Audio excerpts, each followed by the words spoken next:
When a new location formed around Kirk, he was in utter darkness, Teolani beside him. "Don't move. We'll ask Mr. Scott to beam down some lights." Suddenly, lights flickered far ahead, 200 meters at least, a geodesic pattern of light channels. Kirk could see there was something hanging above him, directly overhead, blocking almost half the ceiling from his view. A Romulan bird of prey. An old one. Teolani stared up at it. "James, what is it?" "An old Romulan starship. But why would they bury a starship?" 100 meters away, new lights were coming on. They seemed to originate from within a series of transparent display cases, which ringed the wide plaza on which Kirk and Teolani now stood.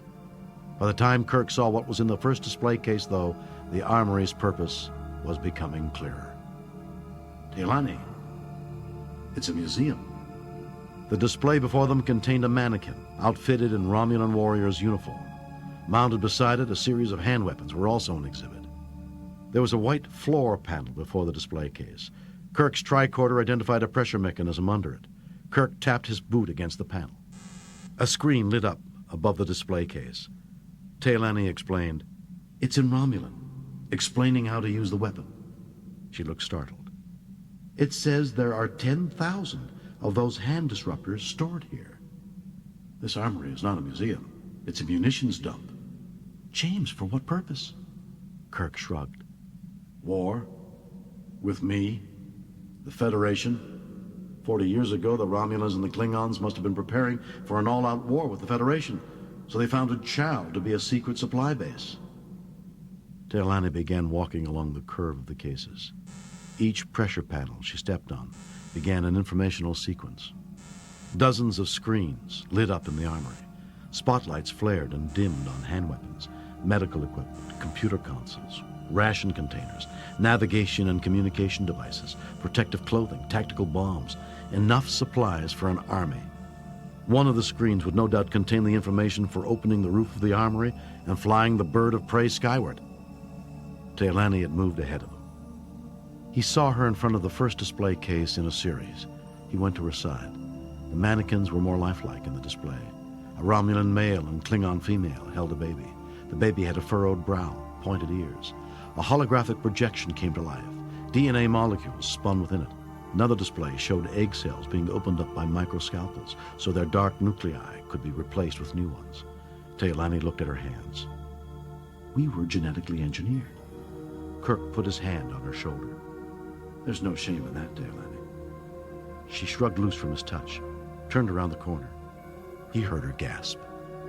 Another curve of display cases ran there. Teolani leaned against the 10th case, her fist against the clear panel. Kirk glanced into the display cases as he passed them. Holographic images flashed before him. Federation starships laying waste to planets. Romulan and Klingon cities in ruins. Scenarios for battles feared but never fought. Among the holographically constructed ruins, the Chiao emerged. The Chiao worked amongst the ruins, lived amongst the ruins, as a devastated world was rebuilt. Kirk stopped a few meters from Teolani. "Don't you see? You're not genetically engineered to fight. You're genetically engineered to thrive in environments polluted by energy radiation, biological warfare agents. You're survivors." Kirk understood the Klingon phrase now. Chao che chkme. The children of heaven. All that is good. But Teolani shook her head. Kirk moved to her side and saw the holographic displays that held her mesmerized. He felt his stomach tighten. Genetic engineering was only one part of what made the Chiao so fit, so strong, so impervious to injury.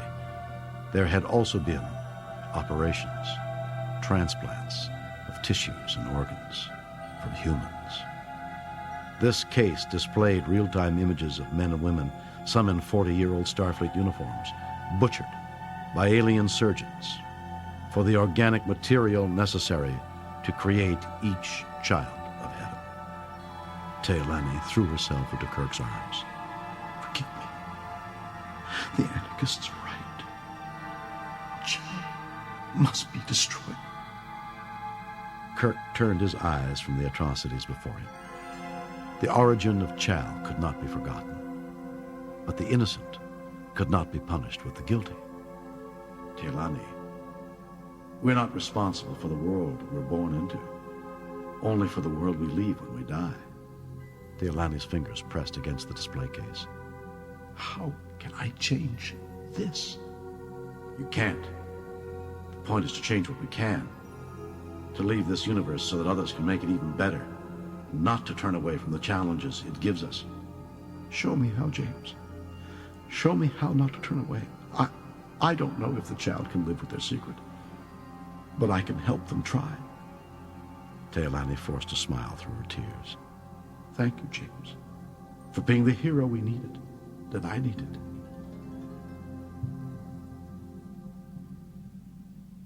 Suddenly, a stranger's harsh voice came from behind them.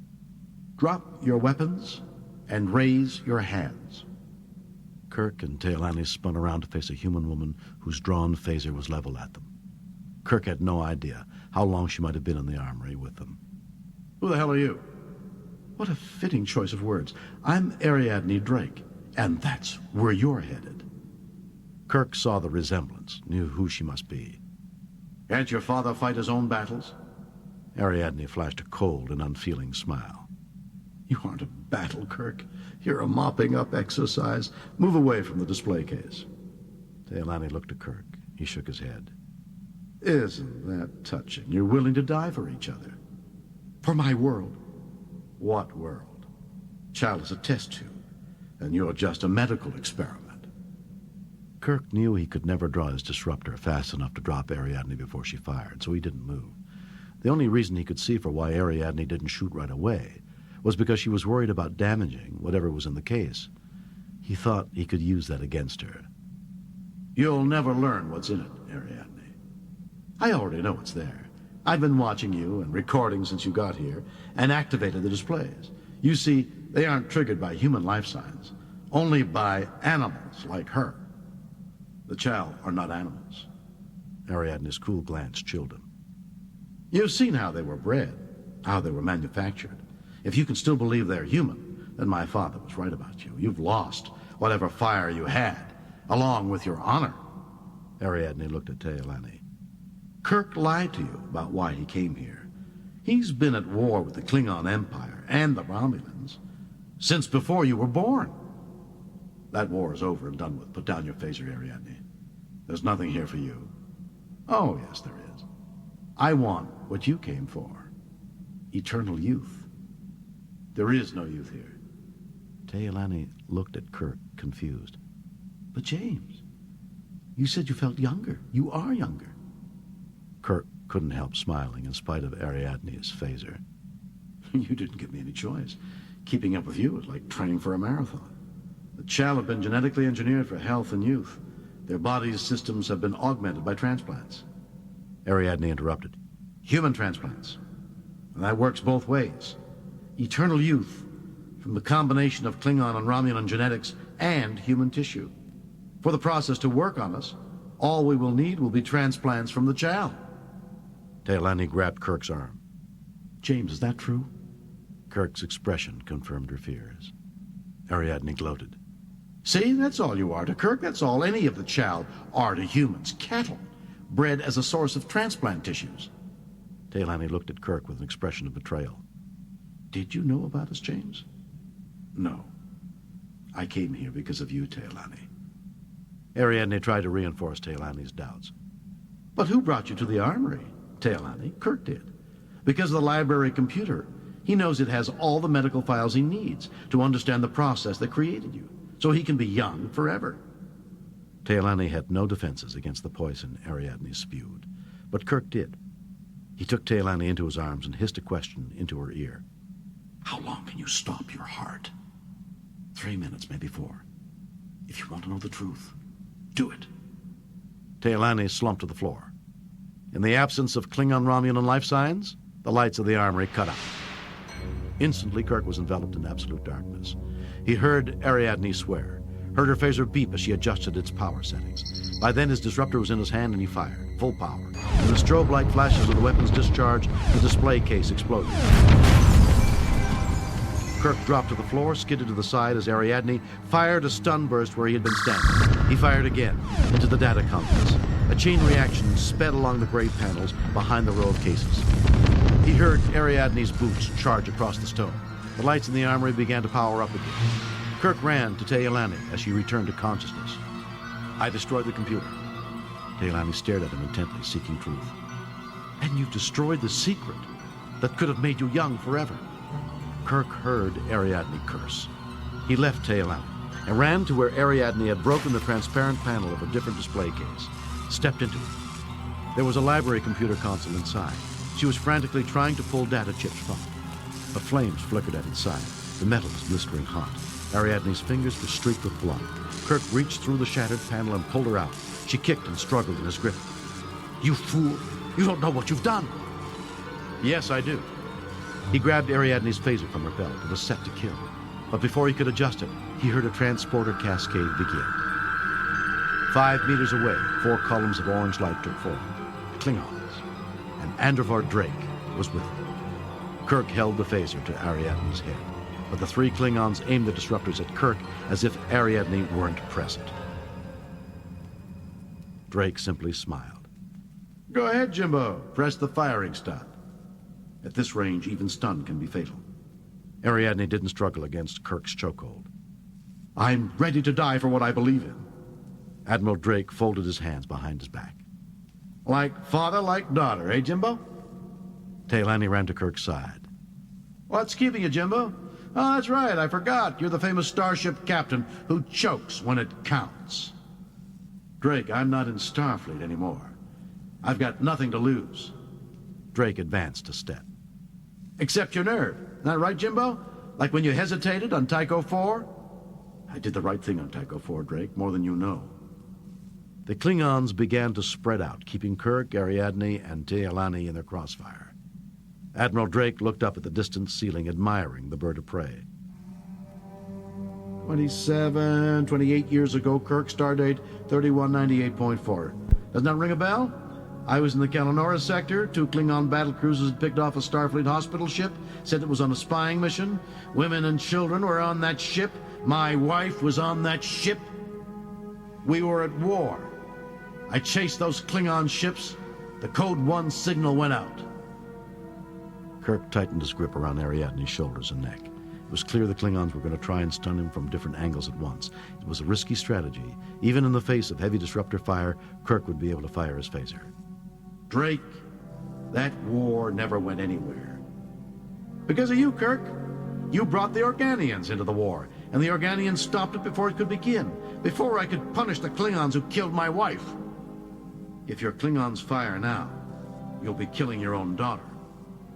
But I'll be able to take revenge on the one responsible, won't I?" Drake shook his head in scorn. "Now, either kill my daughter or drop your weapon. For once in your life, do something." Kirk dropped the phaser, kicked it away, released Ariadne. Teilani stayed at his side. Drake walked over to retrieve Ariadne's phaser. He waved the phaser at Teilani. "That's all right, Teilani. The charade is over. You can come back to me now." Kirk looked into Teilani's eyes. The flames from the display case and the data conduits flashed madly in them, along with the truth. "I'm sorry, James. Drake told me you wouldn't understand, but my people needed help to survive the anarchists' attack. Drake said the Federation couldn't get involved in a Klingon-Romulan matter. He said you were retiring, that you'd accept the challenge." Drake snickered. "I gave her your psyche file. You were an open book." Kirk raised Teilani's hand to his lips and kissed it. "You did what you had to do." Then Kirk turned to face Drake. "I think I can put the rest together. How you needed someone not involved in Starfleet to locate Chiao. But I'm curious. What were you going to do with the Children of Heaven process? Bribe Federation officials with eternal youth? Get them to overturn treaties? Stop the peace talks?" "Everyone has a price, Jimbo. Yours has always been your vanity. But yes, throw in a few assassinations, a border incident or two, and the paranoia so recently buried in humanity will come back in force, I guarantee it. Under my guidance, my vision, the Federation will become stronger than ever before. It's the only way it can survive." Kirk slipped his arm around Teilani, holding her closely to him. "Study your history, Drake. If threats of war, bribery, and murder are the only way the Federation can survive, then it doesn't deserve to." Drake smiled, handed his phaser to his daughter. That kind of attitude only proves your cowardice, Jimbo. You know what your problem is? You just can't see the future. Never have, never will. I can see the future well enough. Kirk tugged at the lapel of his jacket. Beam us up, Scotty.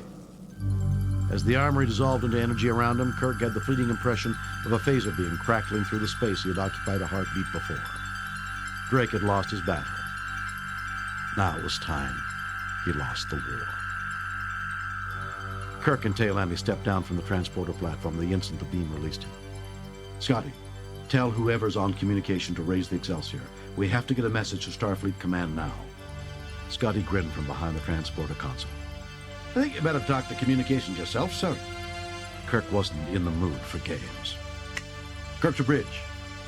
Spock here, Captain. Spock, what are you doing here? It appears I am awaiting your orders. Scotty shrugged. Captain Spock and the others thought you might need a wee bit of help.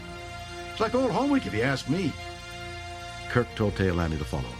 He ran out the doors toward the closest turbolift. He was on the bridge in less than a minute. Spock was in the center chair, vacating it the instant Kirk stepped from the turbolift. Uhura was at what was left of communications. Chekhov was at tactical, and McCoy was trying to stay out of the way at the engineering station. The Enterprise was suddenly rocked with the impact of a direct disruptor hit. Kirk jumped into his chair. Red alert, full shields, Chekhov, report. Drake has transported back to the Klingon vessel, Captain. He is attacking. Kirk gripped the arms of his chair as the Enterprise rocked again. Spock, what happened after the Excelsior withdrew? Admiral Drake did not pursue our insubordination with a formal inquiry. Mr. Chekhov, see what they've got. Fire. On the main view screen, the Klingon battlecruiser shuddered as its shields flared in a sphere of glowing orange light. Their shields are tuned to disruptor fire. Photon torpedoes, Mr. Chekhov. Target their port nacelle. Torpedoes loaded, sir. Fire at will, Mr. Chekhov. 2 explosions flared off the Klingon shields. Their shields are at 90%, as are ours. So, Spock, we're evenly matched. Not exactly. We do have the Excelsior standing by. Uhura, hail Captain Sulu. An instant later, Sulu was on the main screen. Captain Kirk, I believe I owe you an apology. None needed, Captain Sulu. I am well aware of the chain of command. As a starship captain, you had no other choice. Uhura, hail the Klingon vessel. Sulu flickered off the view screen to be replaced by Drake. Do you want to hear my terms for your surrender, Jimbo? That won't be necessary, Drake. Captain Sulu, take out the Klingons' nacelles, please. Drake gripped the sides of his chair as the Klingon bridge twisted under the Excelsior's phaser barrage. As far as I'm concerned, Kirk, you lost the fight the day you arrived. The view screen cut back to an image of near space in Chiao's orbit. Drake's battlecruiser began to bank. Sir, his warp engines are powering up. Kirk was puzzled. It wasn't like Drake to run from a fight. Then the Klingon ship stretched into a rainbow streak. It was gone. Heading, Mr. Chekhov. Out of our system, sir. No obvious destination. A few moments later, Spock looked up from his viewers. The Admiral is moving into a slingshot trajectory. Kirk pounded his fist against the arm of his chair. He's attempting to go back through time, probably to ambush us a week ago, before I had a chance to destroy the library computer in the armory. That's what he meant when he said I had lost the day I arrived here. Kirk turned back to the view screen. Captain Sulu, has any ship of the Excelsior's design ever undergone a temporal slingshot maneuver? Grimly, Sulu shook his head. Only the Enterprise has done that. Kirk smiled at Sulu. What do you say, Captain? One last time around the block? Sulu grinned. I've always wanted to say that. Stand by, Enterprise. The view screen jumped back to show Chiao. Tailani turned to Kirk. James, I don't understand. Sulu has navigated us through the slingshot maneuver several times. A transporter beam formed before the view screen. Sulu stepped from it. Request permission to come aboard. Then he went straight to the navigator station. Captain Sulu, lay in an intercept course and proceed. With any luck, we'll intercept Drake before he snaps around the sun. Sulu manipulated the helm controls and Chiao fell away from the view screen. The stars began to smear as Enterprise jumped toward them. Sulu warned them. We're going to hit some gravimetric turbulence. That's a binary sun. Kirk nodded. The Klingon ship's not built for this kind of action. Just get us within disruptor range so we can spoil his trajectory. Uhura, keep us in touch with the Excelsior. We'll want her in position when Drake comes around the primary star. Kirk kept his eyes fixed on the view screen. Chiao's binary sun began to fill it. Spock reported. Drake is close to temporal dislocation. Faster, Captain Sulu. Lock disruptors, Mr. Chekhov. The view screen blazed with a yellow primary and orange secondary sun. The plasma bridge between them writhed like a living creature. Sulu shouted, Entering the plasma bridge! Now the view screen was filled with twisting tendrils of superheated plasma, the surface of the smaller star being peeled away by the awesome gravitational forces of the larger sun. Slicing through those tendrils, Drake's ship was a dark dagger. Scotty looked up from the station. Shield's at 73% and falling. She cannot take these temperatures for long. Kirk finally gave the order. Fire! The view screen flared with flickering disruptor feedback. Spock confirmed their success. Drake's ship has dropped from warp. It did not achieve temporal dislocation. On the view screen, Drake's ship cartwheeled slowly through the plasma streams, disappearing into a wall of seething light. Kirk scanned the glowing patterns of braided light on the view screen. Where is he, Mr. Spock? There is no sign of the Klingon ship, Captain, but our sensor capabilities are degrading. The exterior temperature is in excess of 30,000 degrees Kelvin. If Drake's shields have failed, physical debris could exist for only a few seconds at most. Kirk wiped at the sweat on his forehead. Then we have to assume that he's in here with us. How are we doing, Scotty? Not too well, sir. Our radiation shields can only take another 20 minutes of this punishment, so we'll have to pull out in 10. We cannot go to full impulse in this kind of environment. We can't afford to reduce our shields even a tiny bit to vent our impulse exhaust, so we're limited to no more than 10%. Did you hear that, Captain Sulu? We have 10 minutes to find Drake. McCoy moved around to where Kirk could see him. Jim, is that a good idea to keep looking? What if he's already out of here? Spock spoke from his science station. Unlikely, Doctor. Drake knows the Excelsior is still on patrol. Kirk listened carefully to each word Spock said, but he didn't take his eyes off the view screen. The plasma threads flowed past the Enterprise like glowing currents of luminous water. Kirk thought of Chiao, the way the waves rippled up on the beach. Then the view screen flared brilliant white, and even as Kirk flew from his chair, he knew his ship had been hit by a photon torpedo.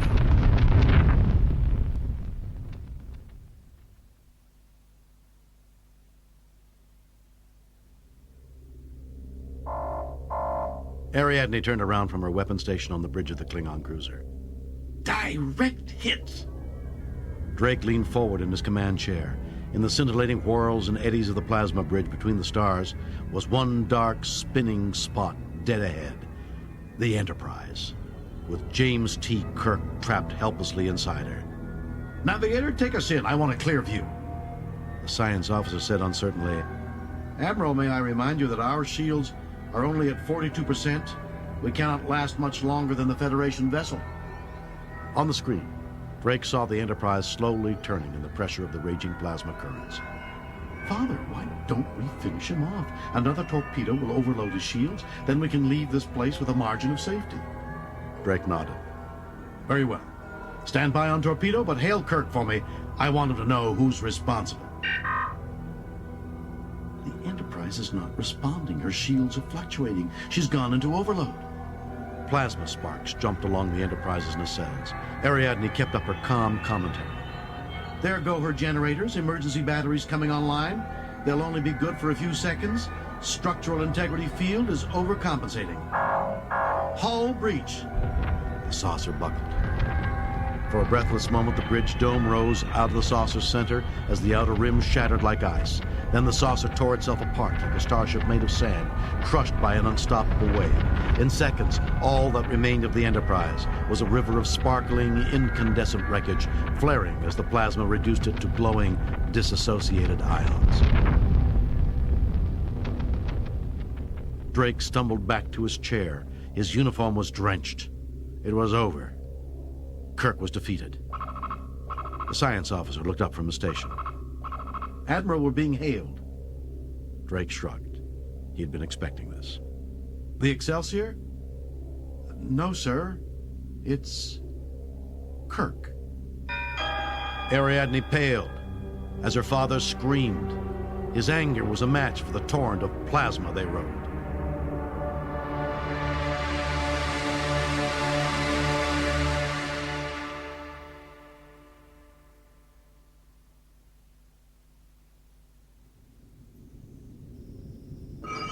Kirk stepped forward as Admiral Drake appeared on the Excelsior's main view screen. Drake's face was contorted with emotion. Kirk! I saw you die! No one died, Admiral. You only saw the Enterprise go out in a blaze of glory, just the way you wanted. Then Kirk changed the subject.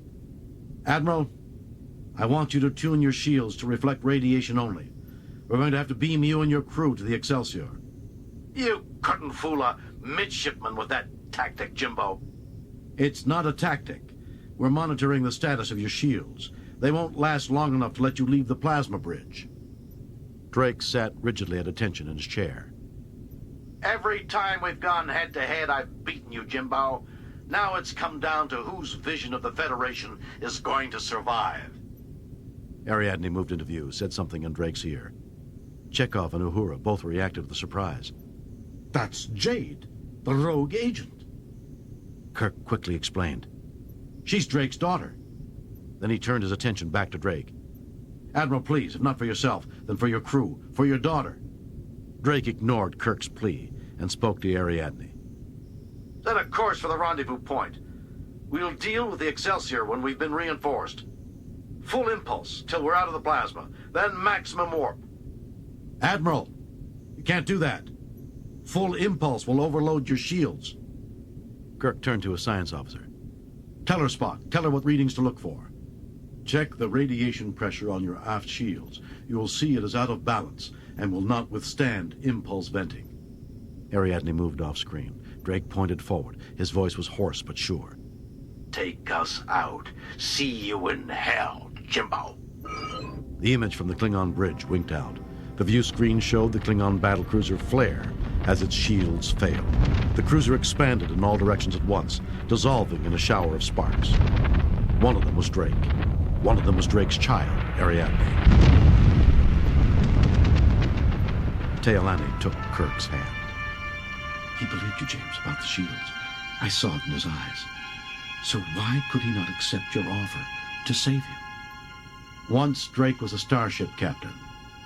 And starship captains think they're invincible. Why, James? Kirk smiled sadly, proudly. Because they have to be. It's their job. Trailing streamers of fire, the Excelsior came about. It flew for Chiao.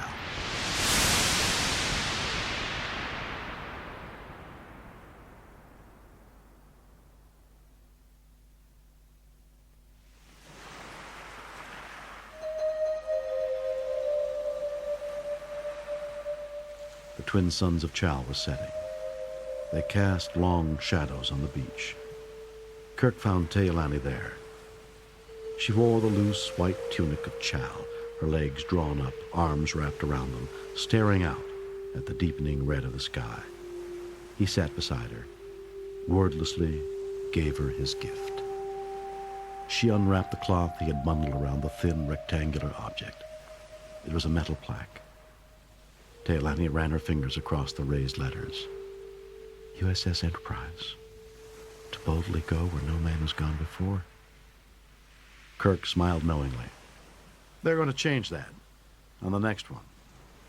Teolani held the plaque to her heart. I'm going to miss you, James. The price we pay, Teolani, for loving what we cannot keep forever. Teolani's eyes shone with unshed tears. If you love me, then don't leave.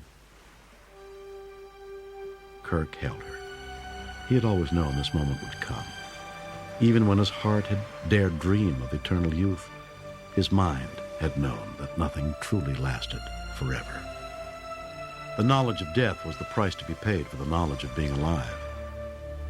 Teolani, Chiao needs you. There'll be a Federation task force here within the month. They'll help you do all that you must do to make this world your own.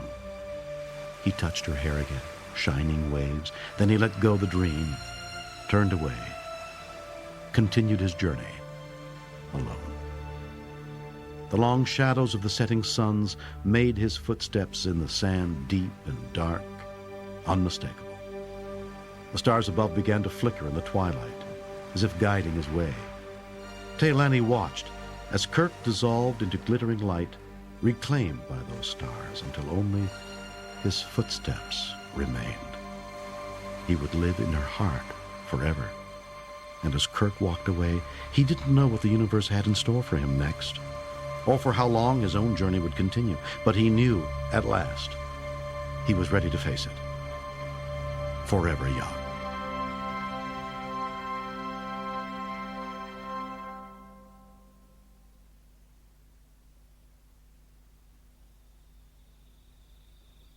Night had fallen, and the stars encompassed all the sky of Viridian 3. Spock spoke softly to those stars now. I am now, and will always be your friend. Goodbye, Jim. It was time for Spock to move on with his own journey. Then Spock's ears heard the faint chirp of a communicator badge. Riker spoke, his words indistinct on the night air. The starship, which was to transport Kirk's remains, was overdue. No doubt, Spock concluded, Riker was receiving an update. Spock's communicator vibrated silently against his wrist. Spock here. It was Riker. Ambassador, there appears to be some trouble at the salvage site. I'm going to have to ask you to remain here while we beam back to check the situation. Of course, Commander. What is the nature of the trouble? I'm not sure. It sounds as if they're under attack. The area around Kirk's grave lit up as Riker and the honor guard were beamed away. Spock glanced up at the stars, calculating the likely position of ships in standard orbits. Streaks of multicolored energy discharged between them, starships in orbital battle. But except for the moving lights in the sky, the night remained silent and still. As the battle in space still raged above him, he could identify the distinctive blue signature of Starfleet phasers. But the return fire was unidentifiable. The situation presented an interesting set of problems, but he was interrupted in his calculations. Something large was approaching through the sky. Spock rose to his feet, scanned the dark horizon, trying to identify the presence of a flying craft operating without running lights. He could see nothing, but his robes began to swirl around him, blown about by some kind of backwash. Directly above him, the stars wavered, and then were blacked out by a silhouette of something he couldn't identify. A sudden light danced at the edge of his vision. He looked down the slope toward Kirk's grave. Amber rays spiked out from between the rocks of the simple cairn. The light emanating from Kirk's grave brightened, then began to fade. Spock clearly heard the sound of rocks falling against themselves. Among the stars, the signs of a space battle had ended. Spock drew an emergency light from his belt and made his way down the slope to Kirk's grave. The rocks had fallen in. The grave was empty. It was not at all logical. But for a moment, a most improbable thought came to him as he looked to the stars. Perhaps some journeys were never meant to end. There were always possibilities.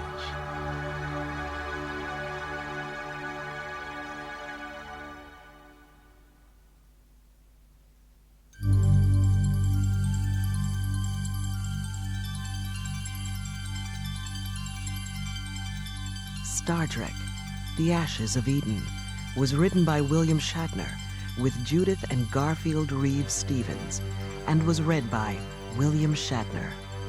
It was adapted for audio by George Truitt. The recording engineer was Barry Goldberg, with tape editing by Steven Strassman. The post-production and sound design were by Gary Fink. Original music was composed by Sam McCallie, Carl Schurtz, Eve Biglarian, and Richard Emmett. Theme music from the Star Trek television series was composed by Alexander Courage and Gene Roddenberry, and used courtesy of Bruin Music. The associate producer was Sloan Seaman. Star Trek, The Ashes of Eden was produced and directed by Carol Shapiro.